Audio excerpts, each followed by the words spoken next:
Bonsoir à tous. Ce message est pour les supporters de l'Olympique de Marseille et pour les joueurs et l'équipe de l'Olympique de Marseille. Bougez-vous.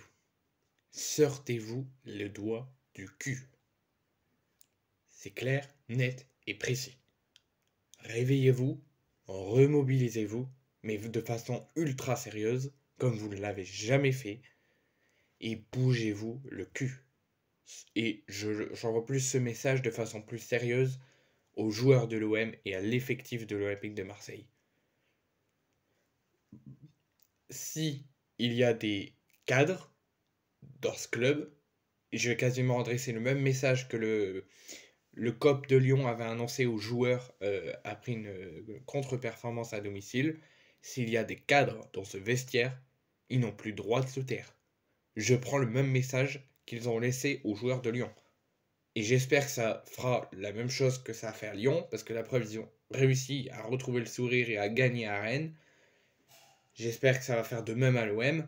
S'il y a des cadres dans ce vestiaire, s'il y a un entraîneur qui veut gravir des échelons dans sa propre carrière, qui veut mobiliser et réveiller l'OM et remettre l'OM à sa place, ou un président ou un propriétaire, surtout lui, je vais pas être vulgaire, ce bébête, ils n'ont plus le droit de se taire.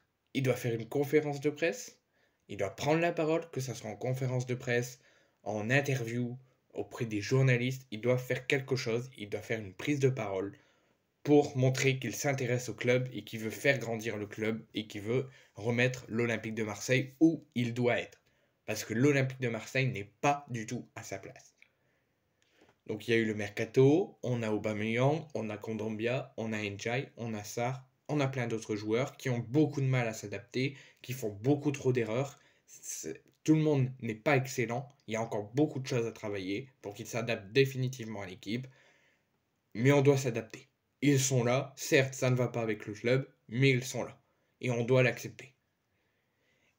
Mais ce qu'on ne peut pas accepter, c'est les performances exécrables, le manque d'efficacité flagrant offensif, alors qu'on est très bon offensivement, le manque d'efficacité offensive flagrant, la grande passivité du milieu de terrain, mais surtout du niveau défensif, avec un manque de concentration et un mauvais placement qui paie cher à l'OM, c'est pas possible.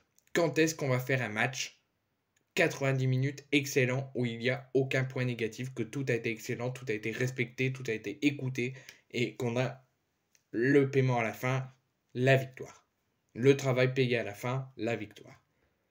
Là, il va falloir se sortir les doigts du cul. Et je ne vais faire que le répéter.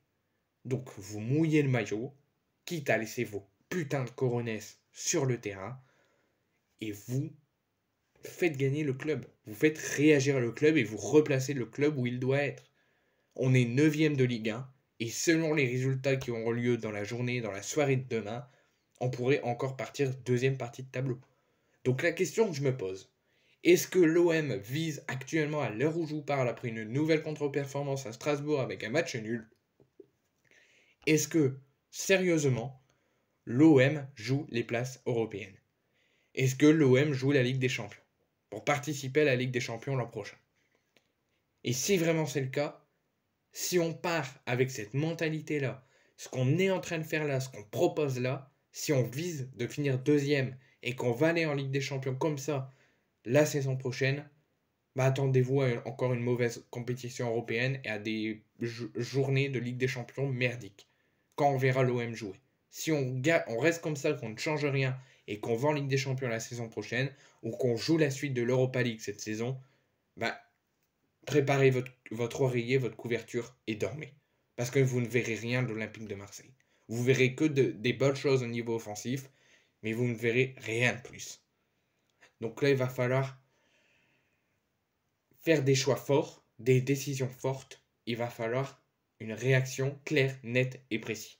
Là, Gennaro Gattuso se fait actuellement interviewer par Laurent Paganelli auprès de Canal+. J'espère, j'écouterai son interview après, j'espère qu'il va dire des belles choses.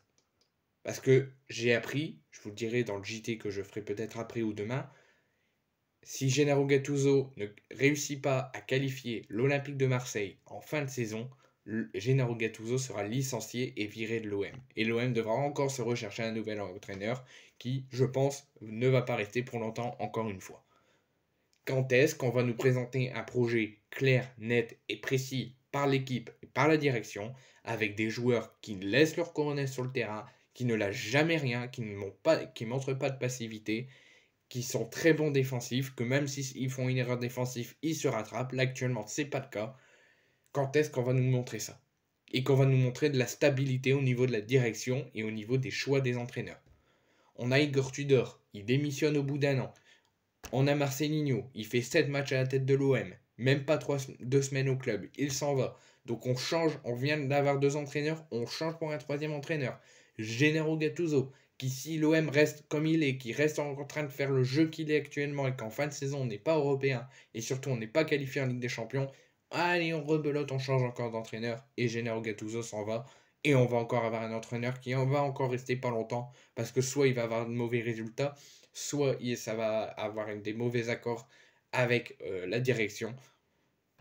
Quand est-ce qu'on va arrêter tout ça et qu'on va avoir de la stabilité claire, nette et précise?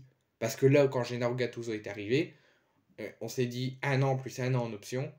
On s'est dit, ok, il va apporter du bien à l'OM, il va les rebooster, il va montrer que les joueurs doivent représenter l'OM, que les joueurs doivent mettre leurs problèmes de côté à la porte de la commanderie et mettre le championnat et l'avenir de l'OM en toute priorité. Ben, ce n'est pas le cas. Parce que là, du coup, il va s'en aller, on va avoir un autre coach qui va encore rester.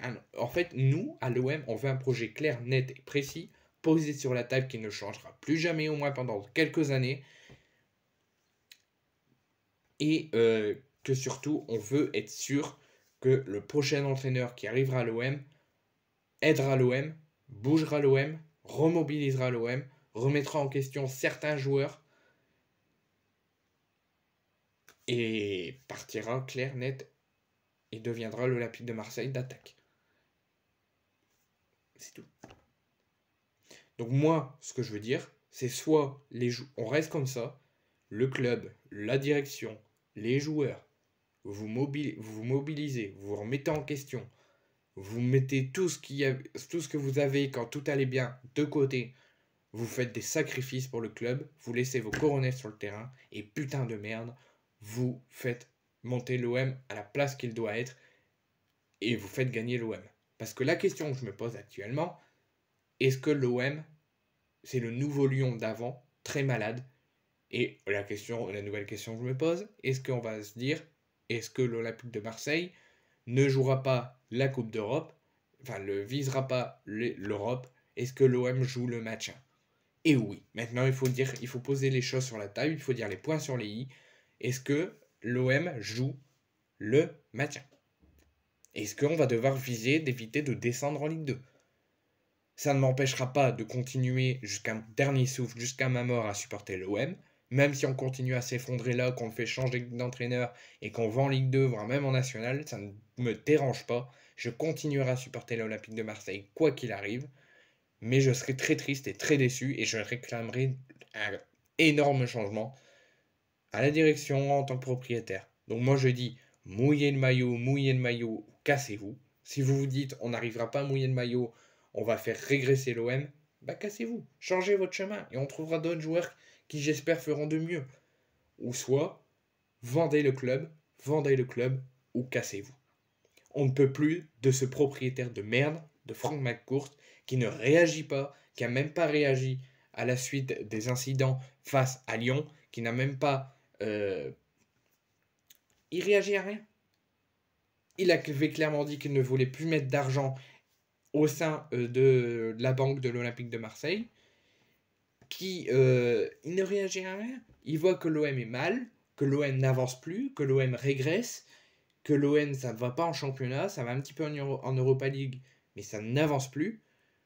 Il y a eu des incidents quand Marcelinho était présent, avec la tension et la réunion entre entraîneur, direction et supporters. Il ne réagit pas, il ne condamne pas ce qui s'est passé, il ne fait plus rien en fait. Et là, j'ai appris qu'il était parti à une interview sur un plateau TV à l'étranger. En fait, on veut que le club soit vendu et qu'on ait un bon propriétaire qui met l'OM en number one en tant que propriétaire net et précis, qui ne pensera à rien d'autre que l'OM et que faire monter l'OM sur le toit de l'Europe. Parce que là, c'est très inquiétant. Donc le message que je veux vous envoyer, travaillez, travaillez, remobilisez-vous, remettez-vous en question, mais vraiment de façon ultra sérieuse, parce que si on ne bouge pas, si on ne fait rien, ben l'OM ira droit dans le mur et l'OM jouera le match. Ce match-là, à Strasbourg, on doit le gagner. On ne peut pas faire tout ce qu'on a fait, toute cette passivité, cette ouverture de laisser passer. On doit gagner ce match. Si l'OM n'est pas européen en fin de saison, ça va devenir urgent.